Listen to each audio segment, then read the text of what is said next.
legislasi veteriner.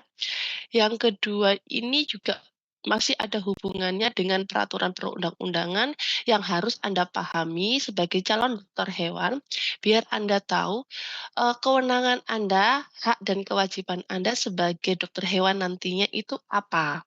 Terutama kesehatan hewan dan Kesmafet ini lebih ditekankan kepada, pejabat pemangku kepentingan, terutama yang bertugas sebagai otovet, otoritas veteriner, terutama ada di dinas-dinas dan juga di karantina. Oke. Oh, mungkin belum disampaikan oleh Prof. Helmi bahwa nanti di legislasi, dosen hanya 40% tenaga pengajar dari Unair dan lainnya itu dari dinas plus karantina.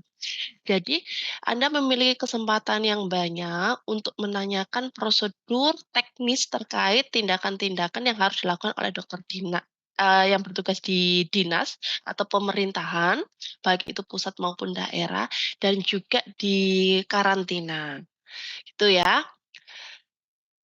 Ini sepintas mengenai kesehatan hewan dan Kesmafet, ini yang selalu kita pegang yaitu berdasarkan peraturan perundang-undangan ya, nomor 18 tahun 2009 yang sekarang sudah, diperbaharui menjadi, perundang-undangan nomor 41 ya, tahun 2000 berapa, Dek?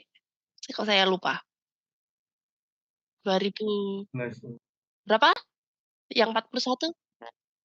14. Oke, terima kasih. Mungkin kemarin sudah beberapa kali disampaikan oleh Prof. Helmi selaku PJMA. Oke, untuk kesehatan hewan dari kedua perundang-undangan tersebut baik nomor 9, baik tahun 2009 ataupun tahun 2014 sama-sama menegaskan mengenai kesehatan hewan. Bentar, pointer ini. Berkaitan mengenai kesehatan hewan, di kedua aturan tersebut menjelaskan bahwa kesehatan hewan itu adalah segala urusan yang berkaitan dengan perlindungan sumber daya hewan, kesehatan masyarakat, dan lingkungan serta penjaminan keamanan produk hewan plus kesejahteraan hewan. Ya.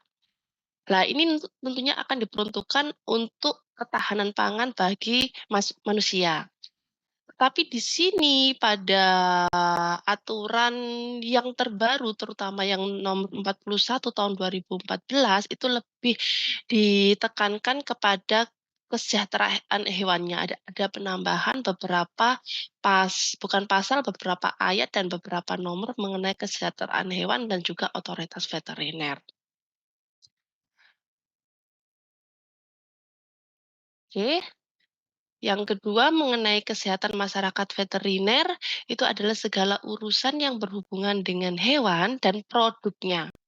Jadi bagi yang mempelajari mata kuliah di semester lalu, yaitu Kesmafet 1, tentu saja Anda berbicara mengenai hewan dan terutama produk hewannya, baik itu langsung maupun tidak langsung yang dapat mempengaruhi kesehatan manusia. Karena itu Kesmafet ini atau divisi di Kesmafet itu berhubungan dengan penyakit juga, karena banyak penyakit-penyakit yang bersifat zoonosis dan juga produk hewan takutnya adalah sebagai bahan pembawa patogen kepada manusia.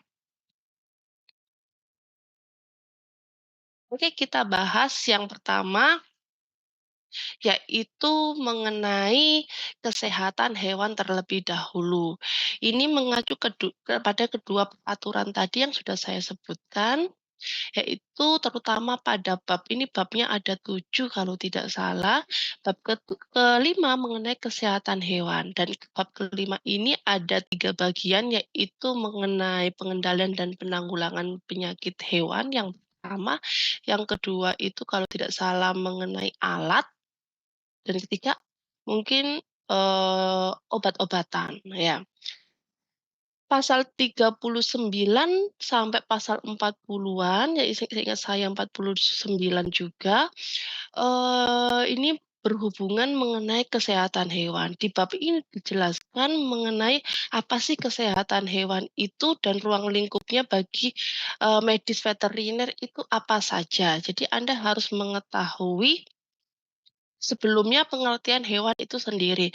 Banyak mahasiswa apabila sudah skripsi, misalnya mengenai perikanan ya, banyak mereka yang tidak paham bahwa ikan itu juga termasuk hewan. Walaupun pada karantina sekarang pada tahun 2013 akhir, yaitu karantina sudah dibagi yang awalnya dibagi menjadi 3 karantina hewan, ikan, tumbuhan, dan sekarang menjadi satu kesatuan badan karantina, hewan, ikan, dan tumbuhan. Tetapi kalau berdasarkan undang-undang dari kesehatan hewan, sebenarnya hewan itu ya ikan itu termasuk hewan juga.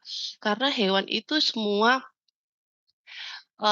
makhluk hidup ya baik itu ada di darat, di laut, bahkan ada di udara yang bisa itu liar maupun non liar, bisa itu non peternakan yang difungsikan untuk kemaslahatan manusia, kan gitu ya pengertiannya.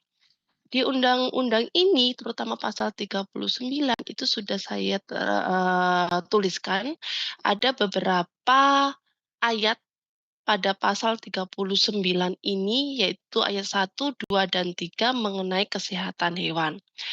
Di ayat 1 dijelaskan bahwa pengendalian dan penanggulangan penyakit hewan itu merupakan penyelenggaraan kesehatan hewan dan kesehatan lingkungan dalam bentuk pengamatan, identifikasi, pencegahan, pengamanan, pemberantasan, dan atau pengobatan.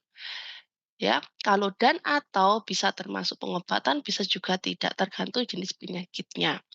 Jadi yang dinamakan penanggulangan di sini terutama untuk penyakit hewan itu diperuntukkan untuk kesehatan hewan sendiri dan juga kesehatan lingkungan yang nanti hasil akhirnya diperuntukkan untuk kesejahteraan dan kesehatan manusia itu sendiri.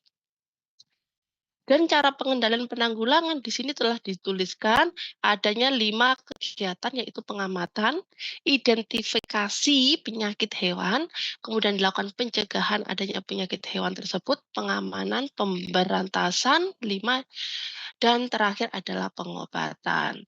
Di pasal-pasal bawah atau seterusnya itu akan di-breakdown atau akan dijelaskan mengenai pengertian-pengertian pengamatan, identifikasi, pencegahan, pengamanan, pemberantasan, dan pengobatan mengenai penyakit hewan itu sendiri. Di ayat 2 dilanjutkan, dijelaskan mengenai urusan kesehatan hewan. Itu harus dilakukan dengan pendekatan pemeliharaan, kemudian kegiatan promotif, peningkatan kesejahteraan, kegiatan preventif pencegahan penyakit, kuratif penyembuhan penyakit, dan rehabilitatif pemulihan kesehatan yang secara terpadu, menyeluruh, dan berkesinambungan.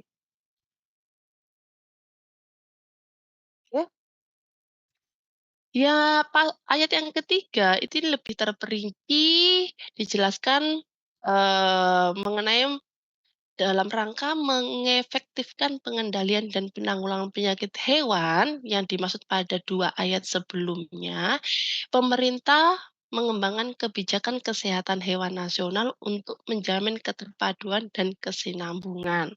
Nah, ini berarti pemerintah wajib, menyediakan, sarana dan kebijakan bagaimana setiap daerah itu bisa terjamin dan adanya keterpaduan antara daerah satu dan daerah yang lainnya dalam penyelenggaraan kesehatan hewan.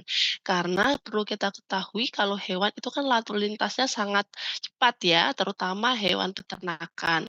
Misalnya dari Jawa bisa aja langsung dikirim ke Sumatera, dari Sumatera bisa dikirim ke Bali atau di luar pulau lainnya. Jadi lalu lintasnya sangat cepat, karena itu penyebaran penyakit juga sangat tinggi. Nah, karena itu perlunya ada kebijakan dari pemerintah. Namun untuk aturan-aturan terperinci biasanya lebih dijelaskan ke peraturan eee, instruksi atau peraturan dari Permentan, Menteri Pertanian yang membawahi bidang kesehatan hewan. Dilanjutkan pada pasal 40, lah ini lebih dijelaskan pada masalah pengidentifikasian penyakit hewan. Ya, ternyata dari pasal 40 ini pengidentifikasian penyakit hewan itu dapat dilakukan melalui kegiatan surveillance, ya, survei tetapi dilakukan berkelanjutan tidak hanya satu tapi lebih dari satu kali dan berkelanjutan.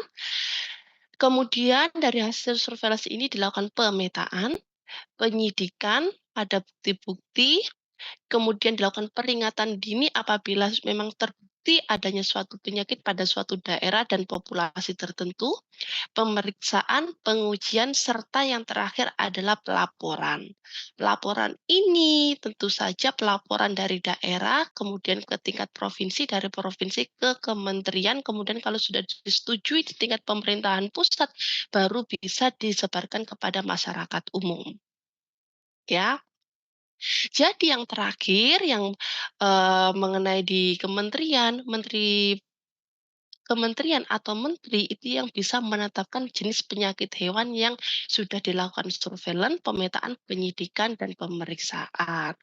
Peta dan status situasi penyakit hewan serta penyakit eksotis yang mungkin dapat mengancam kesehatan hewan dan manusia dari luar bisa saja masuk ke dalam negeri, gitu ya. Di ayat 3 ditambahkan mengenai pengidentifikasian penyakit harus dilakukan di laboratorium veteriner yang terakreditasi. Jadi walaupun ada laboratorium veteriner di setiap daerah, tetapi kalau tidak terakreditasi, itu proses identifikasi penyakit di suatu populasi itu tidak bisa terverifikasi, gitu. Contohnya laboratorium veteriner yang terakreditasi seperti Balai Besar Veteriner, Wates, kemudian Balai Besar Veteriner Denpasar, itu punya laboratorium veteriner yang terakreditasi.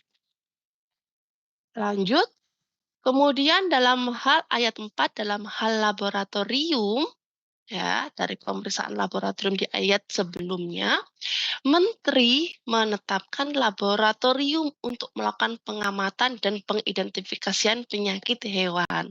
Jadi walaupun laboratorium veteriner sudah terakreditasi, namun apabila tidak ditetapkan sebagai laboratorium yang ditunjuk untuk identifikasi penyakit hewan, misalnya ada wabah di suatu kawasan tertentu, laboratorium tersebut tidak bisa sebagai tempat rujukan untuk pemeriksaan atau identifikasi penyakit hewan. Ayat kelima menjelaskan bahwa menteri menetapkan pedoman pengamatan dan pengidentifikasian penyakit hewan. Nah, jadi kalau seandainya penyakit hewannya itu baru, misalnya eksotik ya, kemudian pedoman pengamatan dan identifikasinya penyakit itu di Indonesia belum ada, berarti menteri wajib menetapkan pedoman pengamatan tersebut berdasarkan misalnya, standar-standar yang ada di luar negeri atau di negara lain yang sudah ada wabah yang sama tersebut, yang ada sebelumnya. Nah, jadi boleh penetapannya tidak harus membuat sendiri, tapi merujuk kepada penyakit yang sudah ada di negara-negara lain, boleh dan disesuaikan dengan kondisi negara kita. Oke. Pasal 40 selesai mengenai identifikasi penyakit hewan. Dilanjutkan pada pasal 41 mengenai pencegahan penyakit hewan. Di pasal 41 ini, pencegahan penyakit hewan yang terdapat pada pasal 39 dan 40 itu berdasarkan ketentuan peraturan perundang-undangan di bidang karantina hewan. Oke, jadi aturan ini tidak bisa berdiri sendiri, banyak perundang-undangan yang telah dibuat oleh pemerintah dan itu saling berkesinambungan. Terutama untuk pencegahan itu merujuk pada peraturan di bidang karantina hewan. Di bidang karantina hewan ini juga selalu ada perbaharuan terutama adanya reorganisasi di badan karantina itu sendiri. Pasal 42 melanjut setelah adanya pencegahan dilakukan pengamanan terhadap penyakit hewan. Pengamanan yang dimaksud adalah meliputi A. Adanya penetapan penyakit hewan menular strategis yang ini dapat dilakukan, penetapan jenis-jenis penyakit menular strategis dapat dilakukan oleh kementerian atau Menteri Pertanian.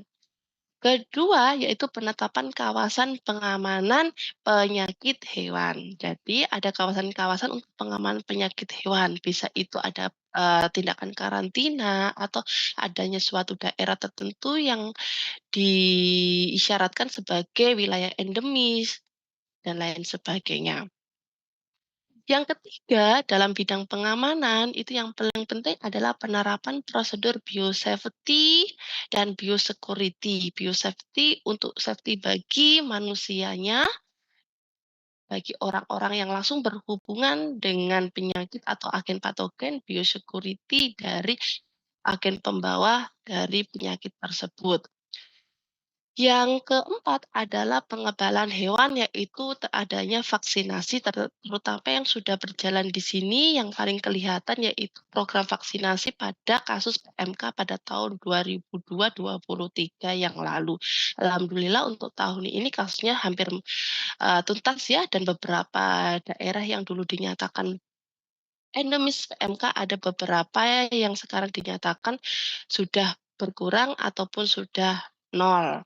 Tapi masih banyak juga yang masih endemis di beberapa negara, di beberapa daerah di negara kita.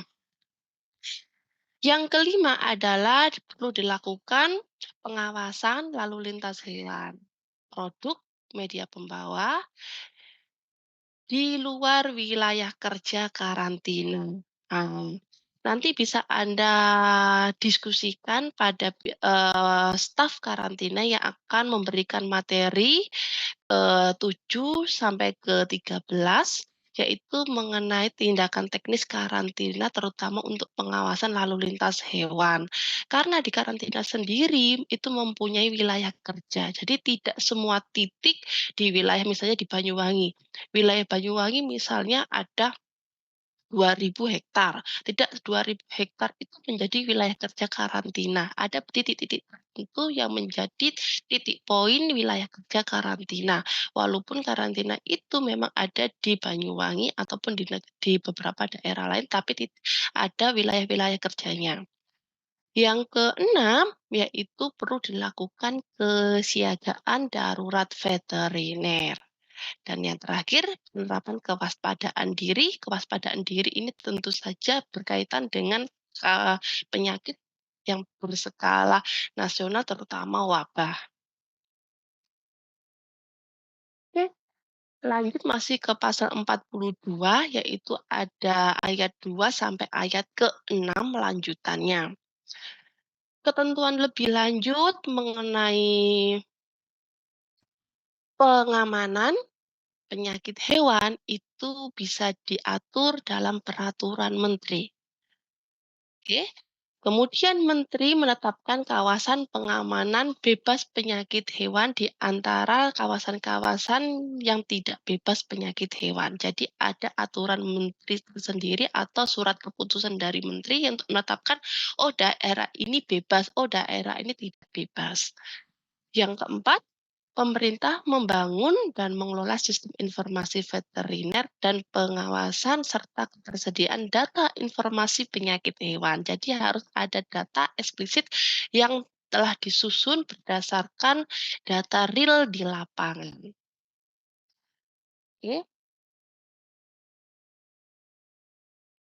Yang keenam, Menteri menetapkan manajemen kesiapsiagaan darurat veteriner untuk antisipasi terjadinya penyakit hewan, terutama penyakit eksotik. Jadi memang semua kekuatan penetapan kebijakan itu terletak pada kementerian, terutama yang membidangi bidang pertanian di Indonesia.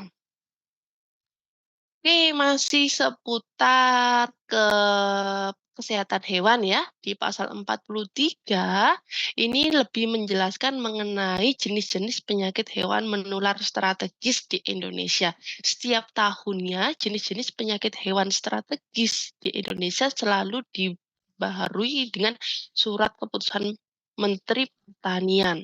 Pada tahun 2023 setahu saya, ada 18, 19, 20, sekitar 21 Eee, jenis penyakit hewan menular strategis, PHMS ya. Jadi penyakit hewan menular strategis ini biasanya disingkat dengan PHMS. Jadi kalau ada tulisan PHMS itu adalah penyakit hewan menular strategis yang telah ditetapkan oleh kementerian.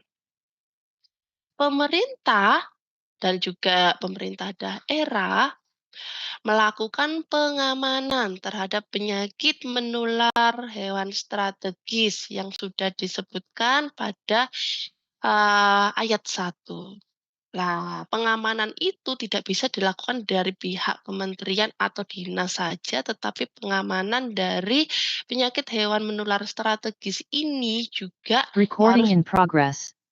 harus dibantu dan didukung oleh masyarakat. Di dalam peraturan ini sudah terkait jelas ya, untuk pengamanan tidak bisa dilakukan hanya oleh kementerian atau pemerintahan sendiri, namun oleh masyarakat juga. Karena oleh masyarakat itu harus dilakukan pengamanan penyakit hewan tersendiri. Masyarakat apa yang dimaksud di sini? Yang dimaksud di sini adalah orang yang memelihara atau mengusahakan hewan.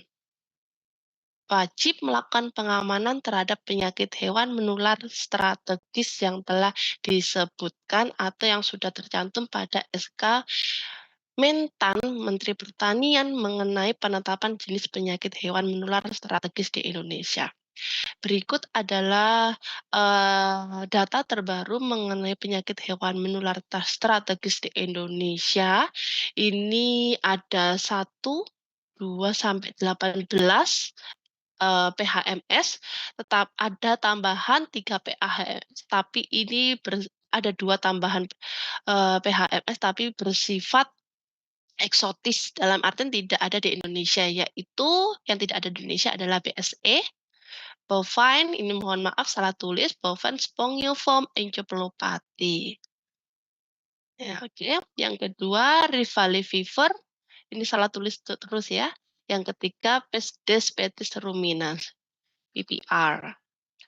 Nah, PHS yang ada di Indonesia 1 sampai 8 ya, lampi skin disease, tuberkulosis, antraks, rabies, salmonellosis, dan lain sebagainya. Masih lanjut mengenai kesehatan hewan, yaitu pada poin keempat mengenai pemberantasan penyakit hewan. Pemberantasan penyakit hewan yang telah disebutkan pada pasal 39 itu meliputi penutupan daerah tidak bebas, pemberantasan lalu lintas hewan, pengebalan hewan, vaksinasi, pengisolasian hewan sakit ataupun terduga, penanganan hewan sakit, pemusnahan bangkai, eradikasi penyakit hewan, dan depopulasi hewan. Nah, jadi berdasarkan aturan ini, pemberantasan itu adanya depopulasi bisa termasuk salah satu tindakan pemberantasan. Nah, tapi adanya depopulasi ini harus sesuai dengan persyaratan yang ada, yaitu pada ayat kedua, pendepopulasian hewan dilakukan dengan memperhatikan status konservasi hewan dan atau status mutu genetik hewan. Jadi kalau itu masih terbilang belum termasuk satwa dilindungi, boleh dilakukan depopulasi. Tapi kalau termasuk satwa dilindungi, ya tentu saja tidak boleh dilakukan depopulasi. Harus dilakukan tindakan pemberantasan dengan metode-metode lainnya seperti penanganan hewan sakit, kemudian pengisolasian hewan sakit atau terduga dan tindakan-tindakan lainnya. Di ayat 3 dijelaskan bahwa pemerintah tidak bisa memberikan kompensasi kepada setiap orang, ya, kepada setiap orang terhadap tindakan depopulasi hewan yang positif terserang penyakit hewan. Namun, pemerintah bisa melakukan kompensasi bagi adanya depopulasi pada hewan sehat. Jadi hewan ternak yang masih terhitung sehat, tapi ditakutkan penularannya itu bisa terjadi terus-menerus, dalam arti kejadiannya tidak bisa menurun, boleh dilakukan depopulasi hewan sehat yang peka, tapi dilakukan kompensasi oleh pemerintah dan pemerintah daerah. Dengan ketentuan lebih lanjut mengenai pemberasan penyakit hewan yang dimaksudkan pada ayat 1 sampai 4 tersebut sesuai dengan peraturan Menteri Pertanian selanjutnya. Jadi tergantung dari peraturan Menteri Pertanian disesuaikan dengan kejadian penyakit yang ada. Oke, baik. Kita akan bahas selanjutnya yaitu pada bab 6 mengenai Kesmafet, kesehatan masyarakat veteriner. Ya, kesehatan masyarakat veteriner di bab 4 ini juga dibagi menjadi 3 bagian, yaitu bagian yang ke-1 mengenai Kesmafet itu sendiri, bagian yang kedua mengenai kesejahteraan hewannya, bagian yang ketiga mengenai otopet. Nah, tapi karena ini bab kedua ini, topik kedua hanya sampai pada Kesmafet, kita hanya membahas pada bagian ke-1. Nanti bagian yang ketiga, otoritas veteriner akan dijelaskan lebih lanjut oleh Dokter Dian pukul 9 hari ini. Oke. Di bagian ke-1 mengenai kesehatan masyarakat veteriner dimulai pada pasal 56 di Undang-Undang Nomor 18 maupun Undang-Undang Nomor 41 Tahun 2014. Di pasal ini ada beberapa ayat, oke, tapi diawali dengan, eee pengertian mengenai kesehatan masyarakat veteriner yang merupakan penyelenggaraan kesehatan hewan dalam bentuk 1, pengendalian dan penanggulangan zoonosis. Jadi yang nama Kesmafet itu selalu ada hubungannya dengan penyakit zoonosis. Kedua, kalau tidak ada hubungan dengan penyakit zoonosis, Kesmafet ini selalu berhubungan dengan penjaminan keamanan, kesehatan, keutuhan, kehalalan produk hewan. Oke, kalau Anda masih warga negara Indonesia, berarti harus mematuhi peraturan ini, kehalalan itu masuk aturan yang utama juga. Yang nomor 3 adalah Kesmafet berhubungan dengan penjaminan higienis dan sanitasi produk pangan asal hewan. Yang keempat, Kesmafet berhubungan dengan pengembangan kedokteran perbandingan, contohnya pada ilmu epidemiologi. Jadi kalau ilmu epidemiologi kita kan pasti berbicara dengan atau berkomunikasi dengan ahli lingkungan, dengan kedokteran, dengan analis dan lain sebagainya. Jadi ada pengembangan kedokteran perbandingan dengan bidang-bidang multidisiplin ilmu yang ada yang berhubungan dengan kesehatan masyarakat veteriner. Yang kelima, Kesmafet berhubungan dengan penyelenggaraan kesehatan hewan dalam penanganan bencana, terutama dari segi bisa itu di bidang satwa liar, kemudian dari segi penanggulangan bencana, akibat, apa itu namanya, gempa, longsor, itu berarti kondisi lingkungan ya, dampak lingkungan. Oke. Di pasal 57 ini ada 3 ayat lanjutan, yaitu mengenai 1, menteri bersama menteri yang menyelenggarakan urusan kesehatan, bisa menteri kesehatan, menetapkan jenis zoonosis yang memerlukan prioritas pengendalian dan penanggulangan. Jadi banyak jenis-jenis zoonosis di negara kita, tetapi Menteri Pertanian dan Menteri Kesehatan itu yang berhak menetapkan jenis zoonosis yang menjadi prioritas. Dalam artian itu harus langsung ditanggulangi, contohnya TB, ya. TB itu masuk ke dalam program prioritas untuk penanggulangan segera. Yang kedua adalah pengendalian dan penanggulangan zoonosis di ayat 1 dilaksanakan secara mutatis dan mutandis. Jadi kalau mutatis mutandis bisa dilakukan perubahan sewaktu-waktu apabila memang penting dan diperlukan sesuai kondisi yang ada pada waktu tersebut. Ayat ketiga, di samping ketentuan yang dimaksud pada ayat sebelumnya, pengendalian dan penanggulangan zoonosis ini juga dilakukan secara terkoordinasi dengan menteri yang terkait. Pasal selanjutnya masih berhubungan dengan Kesmafet, yaitu menjelaskan mengenai jaminan produk hewan yang aman, sehat, utuh, dan halal. Pemerintah dan pemerintah daerah berkewajiban melakukan pengawasan, pemeriksaan, pengujian, standarisasi, sertifikasi, dan registrasi produk hewan yang beredar di pasaran. Asyat kedua, pengawasan dan pemeriksaan produk hewan berturut-turut dilakukan di tempat produksi, boleh dilakukan pengawasan. Kemudian di tempat pemotongan juga harus dilakukan pengawasan. Contohnya adanya dokter hewan berwenang untuk pemeriksaan antemortem dan postmortem. Kemudian di tempat penampungan, hasil pemotongan, tempat pengumpulan hasil pemotongan, dan pada waktu keadaan segar maupun dalam keadaan diawetkan dalam arti, menggunakan bahan-bahan pengawet lainnya tetap harus dilakukan pengawasan. Oke, pasal 58 ini masih banyak ya, ada sampai 7 ayat. Ayat yang keempat mengenai kewajiban semua produk pangan asal hewan yang berdistribusi di NKRI wajib disertai sertifikat veteriner dan sertifikat halal.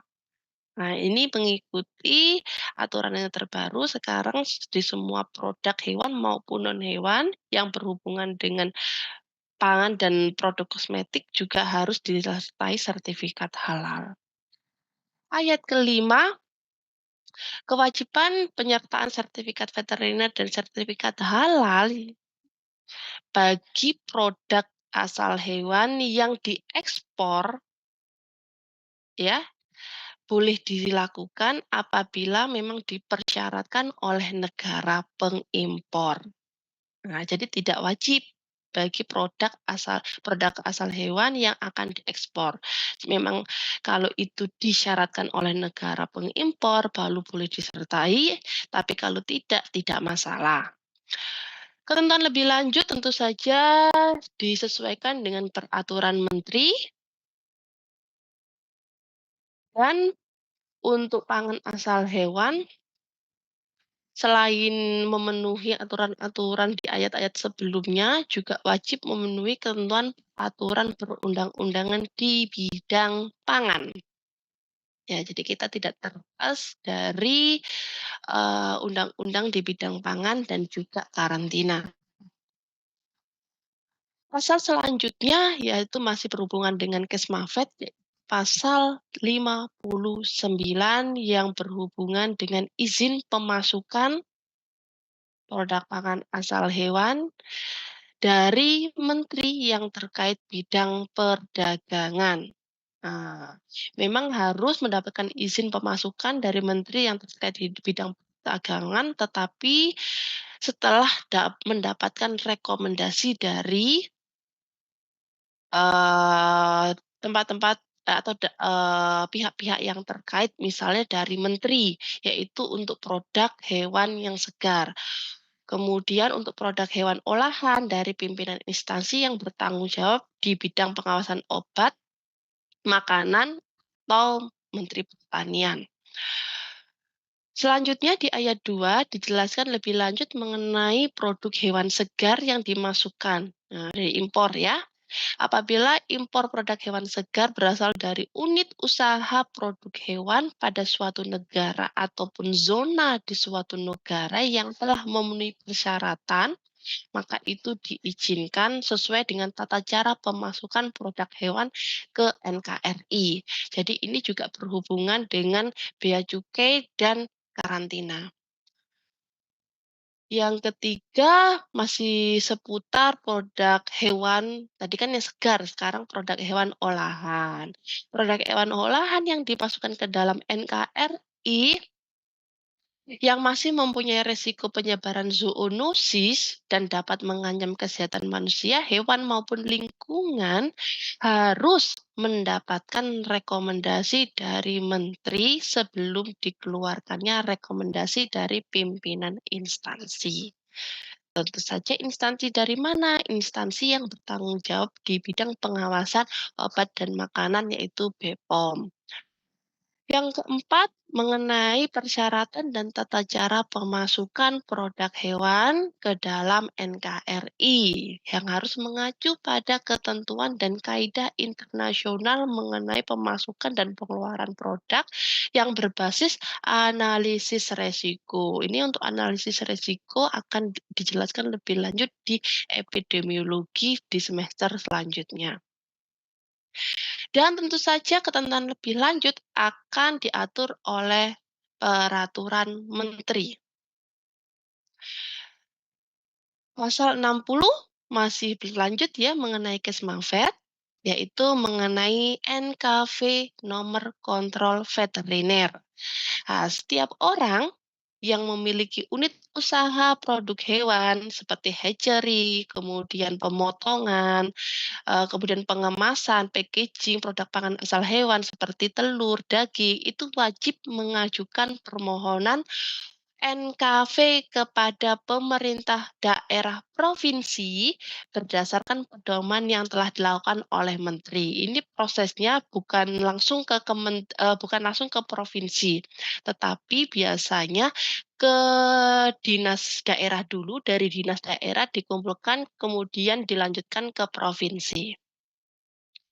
Pemerintah daerah, kabupaten ataupun kota harus melakukan pembinaan kepada unit usaha produk pangan asal hewan yang belum memenuhi persyaratan untuk memperoleh NKV. Jadi apabila dinyatakan dari pemerintah provinsi tidak layak untuk mendapatkan NKV, maka pemerintah daerah setempat harus melakukan pembinaan kepada unit usaha tersebut agar ke depannya unit usaha tersebut bisa mendaftar dan memperoleh sertifikat NKV kembali. Pasal 61 lebih terperinci mengenai pemotongan hewan. Nah, pemotongan hewan ini sudah dijelaskan di bab di materi KMV 1 mengenai pemeriksaan ante dan postmortem di rumah potong hewan. Karena itu sesuai dengan pasal-pasal yang sudah ada di pembelajaran mata kuliah Kesmafet 1, yaitu pada pasal 61, ini lebih ditegaskan bahwa pemotongan hewan harus dilakukan di rumah potong hewan dan mengikuti cara penyembelihan yang memenuhi kaidah kesejahteraan masyarakat veteriner, higienis sanitasinya harus terjaga, dan kesejahteraan hewannya juga harus terpenuhi. Jadi tidak boleh menyiksa, pemotongan harus berjalan cepat, tidak boleh menyebabkan kesakitan yang berlebih dan berkelanjutan pada hewan atau ternak potong tersebut. Oke, di ayat 3 pada pasal 61 ini dijelaskan bahwa menteri menetapkan persyaratan rumah potong dan tata cara pemotongan hewan yang baik. Nah, ini ada nanti keputusan Menteri Pertanian mengenai pemotongan hewan yang baik. Dan dijelaskan lebih lanjut pada ayat keempat mengenai ketentuan mengenai pemotongan yang harus dilakukan di rumah potong hewan, ada pengecualiannya, yaitu bagi pemotongan untuk kepentingan keagamaan, Upacara adat dan pemotongan daurat boleh dilakukan di tempat-tempat lain di luar rumah potong hewan yang telah ada. Ini juga sudah dipelajari ya. Di pasal 62 masih lanjut mengenai rumah potong hewan. Pemerintah daerah, kota ataupun kabupaten wajib memiliki rumah potong hewan yang memenuhi persyaratan teknis. Contohnya di Banyuwangi ada tiga atau empat ya rumah potong hewan yang sudah tersertifikasi dan sudah memiliki sertifikat halal. Tetapi ada kota-kota yang tidak memiliki rumah potong hewan pemerintah, tetapi kota-kota tersebut memiliki rumah potong hewan swasta. Boleh, boleh. Karena di ayat selanjutnya dijelaskan bahwa rumah potong hewan dapat diusahakan oleh setiap orang setelah memiliki izin usaha dari bupati atau wali kota. Jadi tidak harus rumah potong hewan itu didirikan oleh pemerintah daerah. Tapi kalau itu adalah RPH atau RPB, RPA yang diusahakan oleh secara mandiri oleh suatu instansi ataupun perorangan yang memiliki izin usaha, itu tidak masalah. Oke, rumah potong hewan harus di bawah pengawasan dokter hewan berwenang di bidang pengawasan kesehatan masyarakat veteriner. Nah, di sini sudah tegas ya. Jadi PH itu harus ada dalam pengawasan RPH dokter hewan. Jadi kalau RPH yang dibikin secara mandiri oleh orang atau instansi tetapi sudah memiliki izin usaha dari bupati atau wali kota, itu harus memiliki dokter hewan berwenang. Tapi dokter hewan berwenangnya ini tidak boleh dokter hewan praktek. Karena ini ada tulisannya dokter hewan berwenang di sini harus di bidang pengawasan kesehatan masyarakat veteriner. Terutama ini ada di dinas-dinas. Di pasal 63 dijelaskan mengenai penyelenggaraan penjaminan higienis dan sanitasi oleh pemerintah dan pemerintah daerah terutama dalam hal Kesmafet, ya. Untuk mewujudkan higienis dan sanitasi perlu dilakukan yaitu satu, pengawasan, inspeksi, dan audit terhadap tempat-tempat produksi, rumah potong hewan, tempat pemerahan, tempat penyimpanan, tempat pengolahan, penjualan, serta mesin-mesin produk hewan. Yang kedua, untuk mewujudkan higienis dan sanitasi perlu dilakukan surveillance terhadap residu obat hewan, cemaran mikroba, dan cemaran kimia. Yang ketiga, untuk mewujudkan higienis sanitasi dilakukan pembinaan terhadap orang-orang yang terlibat secara langsung dengan aktivitas tersebut. Jadi orang-orang yang bertindak secara langsung di aktivitas misalnya di rumah potong hewan, tempat pemerahan itu perlu pelatihan-pelatihan untuk dapat memastikan mereka paham dan dapat menerapkan higienis dan sanitasi di tempat pemrosesan tadi. Ayat yang ketiga pada pasal 63 yaitu masih lanjut di higienis dan sanitasi, itu harus dilakukan oleh dokter hewan berwenang di bidang Kesmafet. Dilanjutkan, ketentuan lebih lanjut tentu saja diatur oleh peraturan menteri. Masih lanjut ya, ini pasal 64 mengenai ancaman terhadap kesehatan masyarakat apabila ada